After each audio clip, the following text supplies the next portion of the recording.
আচ্ছা, সো আমি যেটা করলাম, নতুন একটা রিপোজিটরি ওপেন করলাম আমার গিটহাবের সাইটে। তো এবার আমি এই রিপোজিটরিটাকে আমার কম্পিউটারের মধ্যে সিঙ্ক্রোনাইজ করব।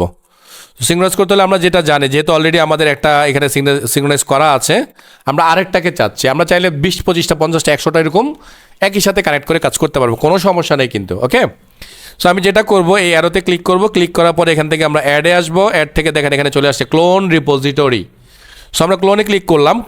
ক্লোনে ক্লিক করার পর আমাকে দেখাচ্ছে কতগুলো রিপোজিটরি আমার এখানে আছে। সো যেহেতু আমি অনেকদিন যাবত এখানে কাজ করতেছি, আমার রিপোজিটরি একটু বেশি আসবে, আপনাদের কম আসবে। সো আমি এখানে আমারটা যে মাত্র যেটা আমি ওপেন করলাম, সে বুটস্ট্র্যাপ 64, এটাকে আমি ক্লিক করলাম। ক্লিক করার পর এটাকে আমি কোথায় নিয়ে যাব সেটা আমাদের লাগবে, যেমনটা আমরা আগেও করেছি। সো আমি চলে যাচ্ছি আমার ইভিনিং ফোল্ডারের মধ্যে। এখান থেকে আমি JEE64 এই ফোল্ডারে চলে আসলাম। এটার মধ্যে এসে আমি যেটা করব, আমি জাস্ট এটার মধ্যে ওপেন করে নিচ্ছি, ঠিক আছে। So click clone. Okay, so clone হয়ে গেছে অলরেডি। সো দেখি আমরা ক্লোন হলো কিনা, আমরা চেক করি।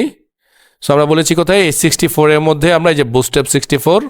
সো এটার মধ্যে যদি আমি এটা আপনাদের হিডেন ফাইলটাকে দেখাই, সো দেখেন যে গিট চলে আসছে। ইট মিনস আমার এই ফোল্ডারটা অলরেডি ক্লোন হয়ে গেছে। সো এখন আমাদের যাবতীয় যত কাজ করব আমরা সবগুলো কাজই এটার ভিতরেই করব। ক্লিয়ার সবাই? Okay fine.